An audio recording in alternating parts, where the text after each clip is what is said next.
back to the ABF Journal podcast.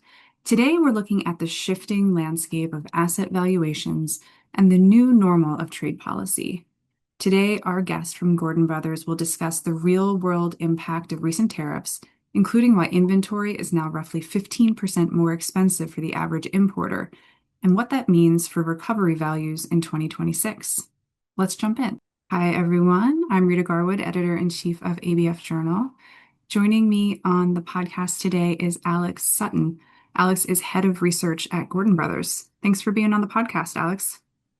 Thank you, Rita. So, Alex, toward the end of February at Private Equity International's Nexus 2026, you spoke on a major panel about reshoring and domestic supply chains as a new megatrend. Now that we've had a few weeks, almost a month, for those discussions to settle, what was the one question that you kept getting from investors in the hallways that suggests where the market is most nervous right now? I think how long this kind of new normal of tariff changes and trade policy, dramatic shifts in trade policy is going to go on was probably one of the bigger ones. And I mean, everybody's looking for a crystal ball, and it's it's very hard to have a crystal ball. So I Yeah. think I think that's certainly one of the biggest ones. And I think if I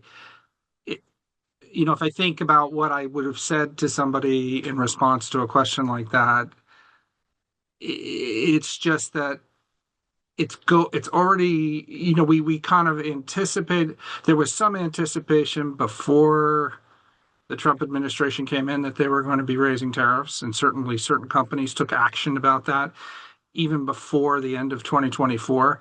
And then there was, very early on in I think before the inauguration and whatnot, there was there were policies that were previewed and then in executive orders that were issued in February. So very early on in the process, we knew that tariffs were going up and they were raising and everything. But I think if you had asked people at that point, how long it was going to last at that point, they would have thought it would have been resolved by now, and whatever it was going to be would have been done by now. And yet we still are living in a world where tariffs are going up and down and up. And, we've gone into this new phase where we're kind of, there's a new tariff mechanism in place, and there are still new tariff investigations going on, Section 301 investigations that have been just started, I think, 2 weeks ago or 3 weeks ago, and which will play out over the course of 2026. So it certainly doesn't seem like it's going to be over anytime soon in terms of reaching a new normal.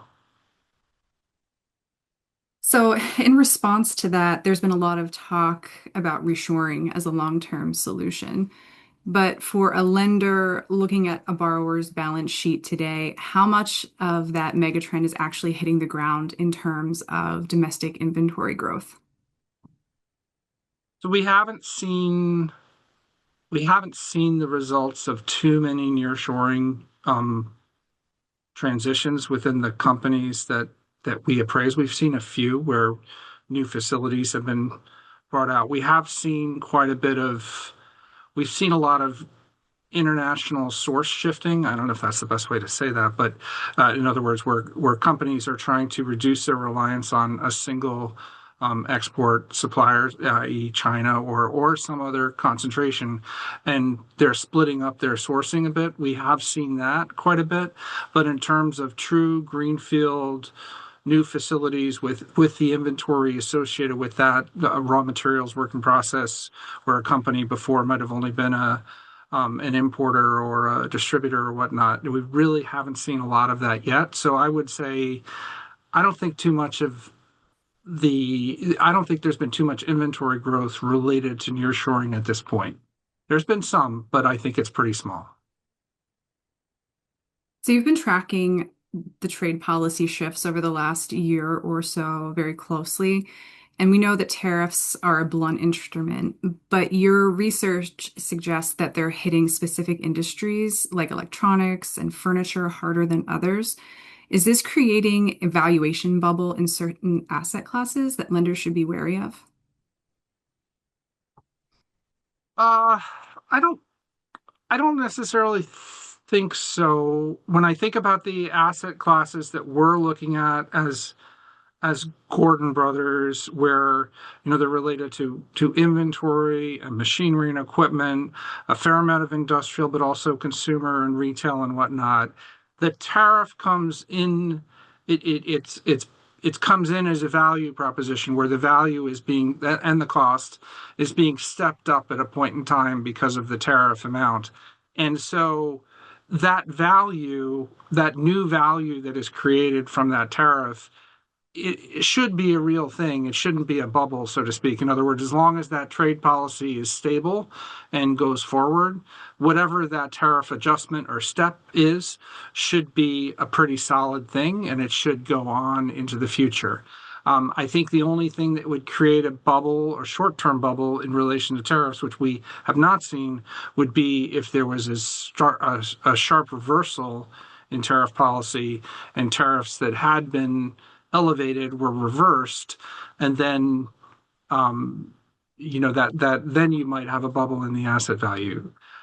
We are concerned about some valuation bubbles related to kind of data center build out and certain sectors that have been having difficulty for example, in the beverage space and whatnot. So we're concerned about some asset valuation bubbles, but I don't think they're really related to tariffs too much. They're more related to the specifics and the demand issues in those industries. So, with all of the current volatility happening in Iran and shifting trade postures across the globe, we're seeing a ping pong effect in logistics cost.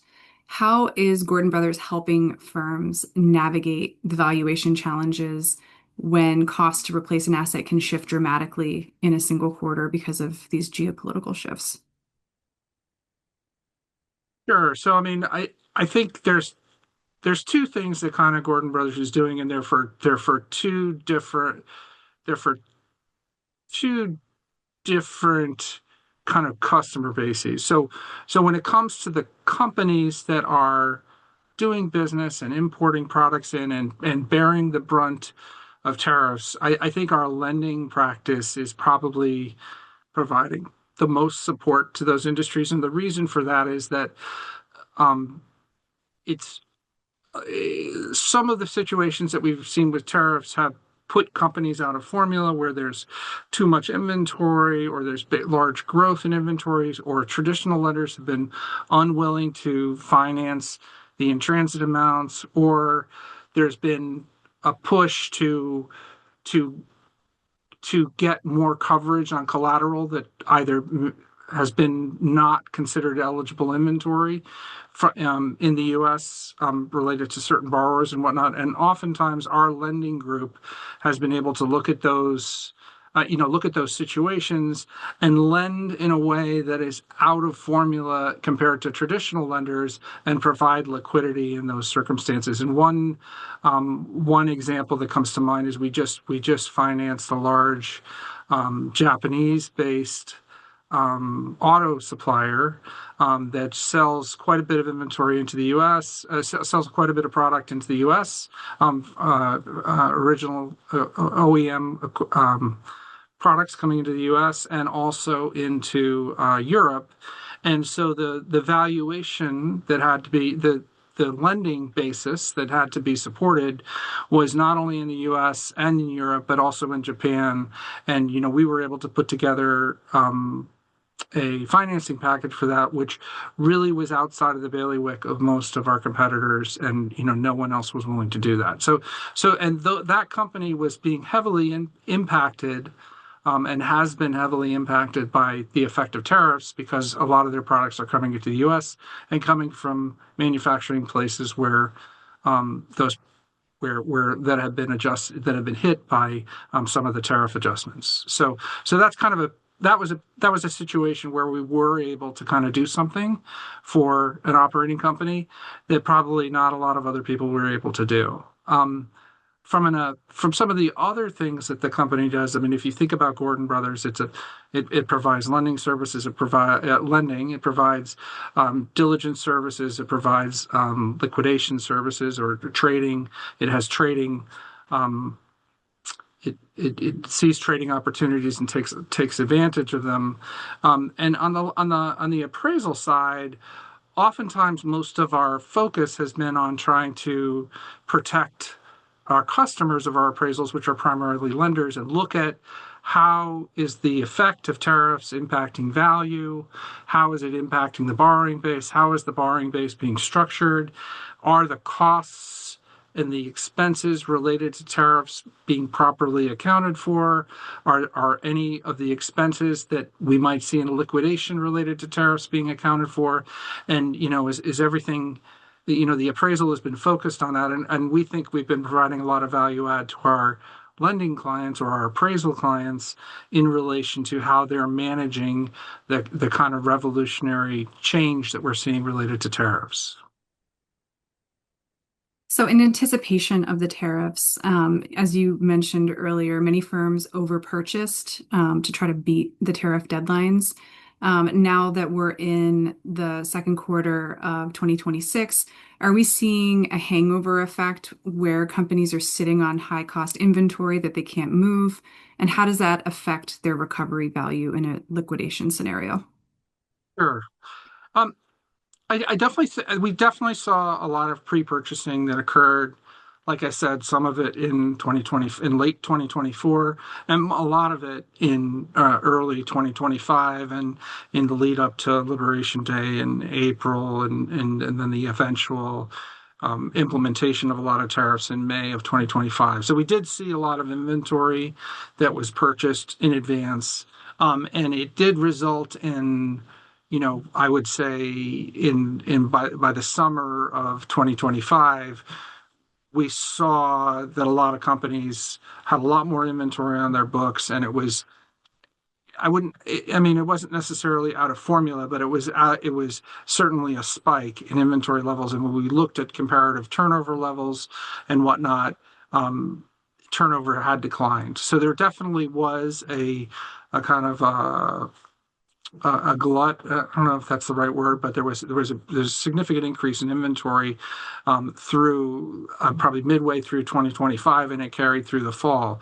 I would say at this point, most companies have dealt with that, or that inventory that was purchased in advance has been worked down, and I think most companies have kind of worked through that. So I don't know that we really have a huge glut today in inventory related to those pre-purchases, and I think a lot of companies did pretty well out of that, having that inventory on hand, and they either were able to maintain their gross margin, or we did see some companies that didn't increase prices as quickly as they probably could have, and maybe have gained some market share out of that. So in general, we saw that it was kind of a positive from an operational perspective. But certainly to your question, there has been there was an increase in inventory levels, and it did have, I would say, a negative valuation effect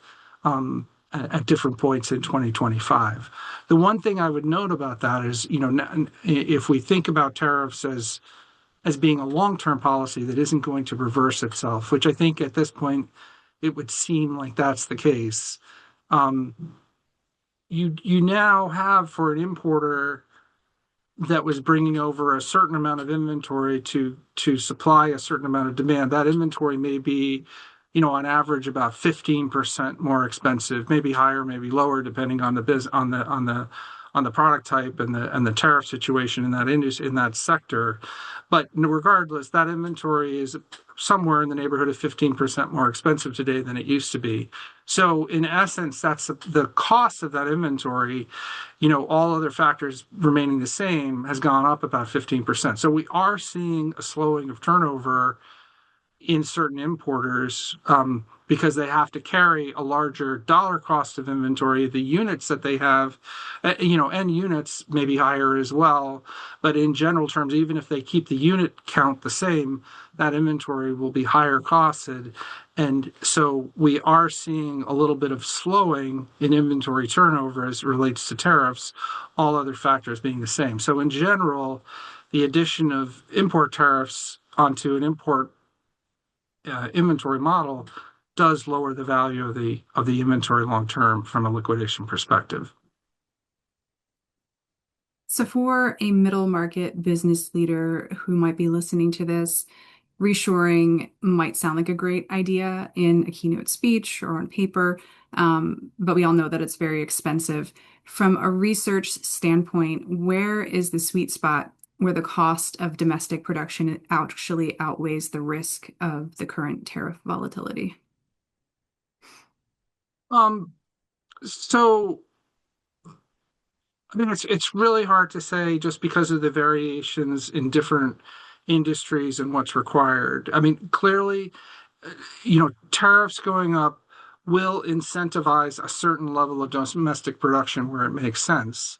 And so but where the sweet spot is, it's really tricky to determine exactly where that sweet spot is, because when a company is making that decision, they're not only considering the costs of their raw materials and whatever domestic supply is available, but they're looking at what level of labor intensiveness there is in their product and in their operations, and what kind of efficiency will they see in a new greenfield facility, and what kind of labor costs will they have, and how does that weigh against what the cost is of imported product plus tariffs and whatnot. So it's really hard to kind of to say exactly where a sweet spot may be in a general perspective. It's just that sweet spot today is is lower than with tariffs coming on. I don't know if I should use the word lower or I should use the word higher, but it's more favorable today in terms of where that sweet spot is than it was 12 months ago because of the tariff structure being added onto the cost of imported raw materials or Mhm. imported finished goods. So, Makes sense. So, what are the key trade-related red flags that you're seeing in borrower reporting right now? And if a lender sees a specific trend in supply chain lead times or tariff classifications, should they be reaching for the phone and calling? yeah. So I think one of the most surprising things to me, especially early on in the process, was how difficult it was to determine what products in a company's inventory were going to be subject to new tariffs, and what the effect of those new costs were going to be and whatnot. Somewhere at every company there is somebody in purchasing or who's making, let's hope anyway, but most of the time it is the case. Somebody knows what the tariff is going to be and what that impact is. But because a lot of companies were in an industry where tariffs were just either non-existent or they were some kind of most favored nation status tariff of 2 or 3% that hadn't changed in 20 years. Tariffs as a reporting structure of people's costs was not a segregated thing. So it was very difficult when we first started looking at people's inventories in March and April of 2025 and trying to identify what the effect of tariffs was going to be, to actually isolate the inventory that was subject to a tariff, how much that tariff was, and also there was the question of some inventory was on hand prior to the tariff and some inventory was being purchased and brought into inventory. So at that point, it wasn't even just determining what the tariff was on a particular item. It was determining what the tariff was on a particular item and how many items were actually covered by the tariff at that point. So it was very difficult to kind of get the level of visibility into the inventory at that point in time where you could kind of figure it out. It's a little better today in that, now we're, I would say, anywhere from 9 or no more than that, probably a year into the new tariff structures. I think the first tariffs that went into place were early February, but so maybe even more than a year. Um, so the effect of tariff costs, landing costs, at this point, we can pretty much understand it in most companies' inventory. But there has been transition, a lot of tariffs that, especially if we look at automotive, there's been a lot of shifting of those tariffs. Um, they went, they initially came up, they initially had certain rules related to USMCA, the Canadian and Mexican trade agreement with the US. There was different, the rates for Chinese products and other countries have just changed over the years. So, but at this point, we have a much better idea today about what the actual tariff costs were. So, but one of the red flags that I would say is if companies reporting isn't is cannot clearly state what's subject to a tariff, what isn't, how much those tariff costs are. Um, I think if they can't do the reporting that provides you that visibility, I think that's a big red flag. The other thing that I think is a red flag is, we've seen companies, I would say, and this goes back to kind of the COVID period and the supply chain crisis, where companies have been having a difficult time dealing with the volatility of the cost of imported product and raw material volatility, pricing volatility. Some of that related to the tariffs in the last year, but also other factors going back to COVID and the supply chain crisis. And what you see when there is a large event of volatility in the inventory is you see a lot of variances on the income statement related to standard, costing variances, material variances in particular. And so, we have seen some companies that have been running very, very large variances because their standard costs predates the tariffs and has not yet taken those into account. So I think when you have those situations, I think it's really important for a company, a lender, to be cautious about companies with those situations, because when you have those very large variances, what that means is that the cost that's being generated when the company runs a gross profit analysis on their sales or whatnot, is the cost is maybe in that gross profit analysis is being driven by standard cost, but when those sales and those costs are then put back into the income statement and reconciled against what the company has actually paid, and the payables and whatnot, there's a big difference there, and so those end up showing up as variances and whatnot. And I think in those circumstances, the companies that are running those largest variances are also the companies that have been having a difficulty maintaining gross profit margins, and having the most distress and the most uh, kind of performance degradation related to tariffs, and kind of the current operating environment. So I think those variances in and of themselves are also another red flag. Another red flag might be just the company's inability to maintain gross profit margin, and are they passing on price increases the way they should be? Um, when we think of some of the biggest distress that we've seen, some of the biggest liquidations that have occurred or at least initiated in 2025, and we think to First Brands, a big part of the First Brands distress was related to tariffs and their inability to kind of manage the effect of tariffs efficiently. Um, you know, so it's a tricky situation because it is, again, a very case by case situation, but those are certainly some of the things that we look for and that we concern ourselves with. So, as we look toward the second half of this year, what is one anticipated trend in trade policy that isn't on everyone's radar yet, but will be by the time we hit 2027? Yeah. Um, So I think one of the things that's happening right now in kind of the trade policy world is right now the U.S. and Mexico and Canada are renegotiating the USMCA agreement, and it's not to say that that's not out there, or it is. It's in the news and whatnot. And those negotiations really start in earnest, I think, this summer at some point, maybe June or July.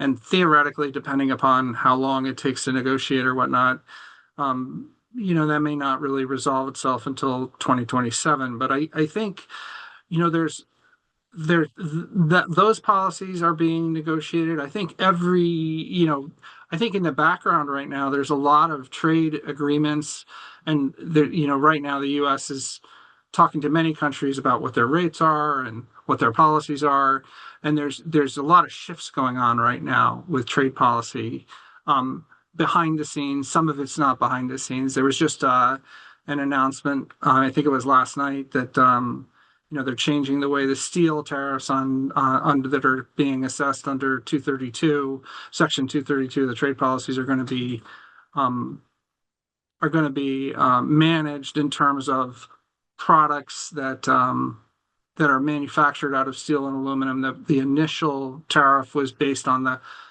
material content, and as of last night, they're going to just go with a flat 25% against the whole product cost. So, I mean, and you get winners and losers of that. So I think no matter what I answer in this question, there's going to be something that people are going to be talking about that we didn't expect, because I think everybody thought that 232 rule was kind of the rule, and that the next thing that was going to come was going to be maybe exceptions to the rule. But, if I were going to call one thing that I think is happening right now that I don't think people talk about very much, it would be that I think we're going to be in what I would call a global trade recession from all of this. Because if we think about it, global GDP, international trade accounts for 57% of global GDP.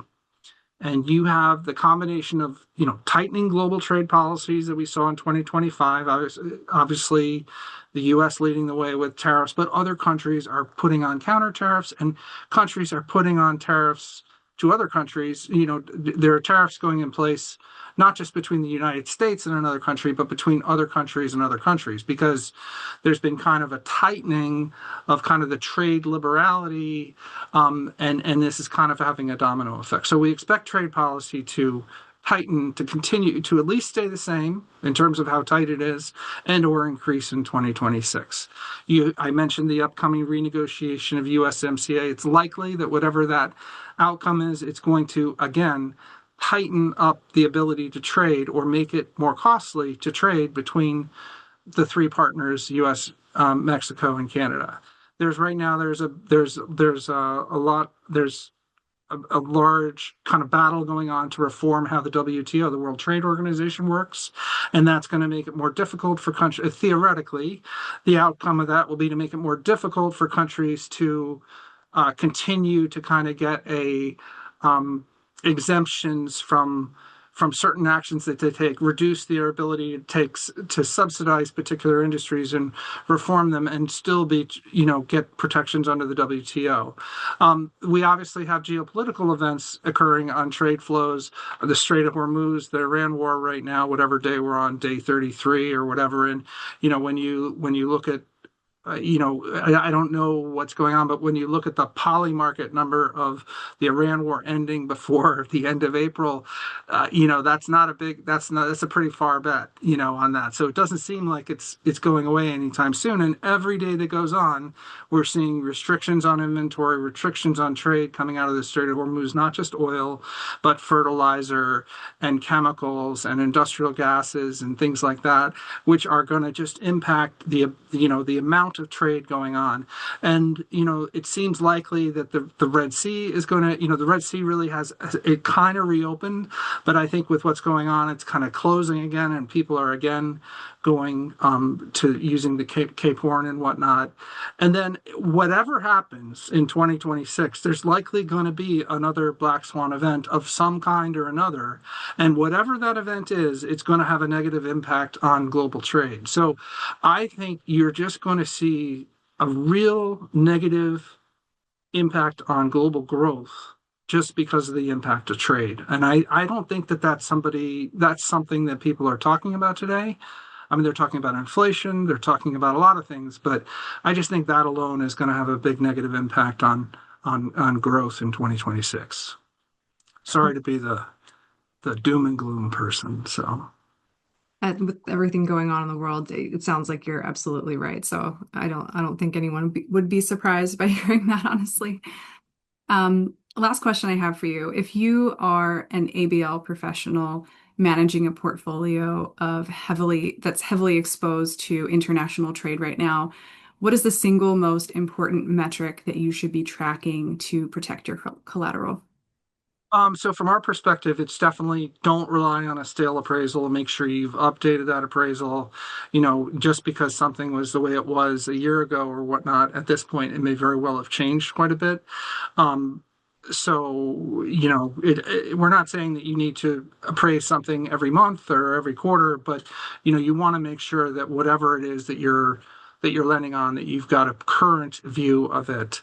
Um, and I think it's important to kind of to look at what was the pre-tariff or the pre-2025 performance of the inventory and the business, and what the key metrics related to that inventory, and what are the current metrics related to that inventory today. And if you've seen a big degradation, then you should expect that you have probably also seen a value, your values have been impacted because of that. Well, Alex, thank you so much for being on the podcast and sharing all of your insight. We really appreciate it. Sure, no problem, Rita. Have a real pleasure to be here, and thank you very much. Thanks.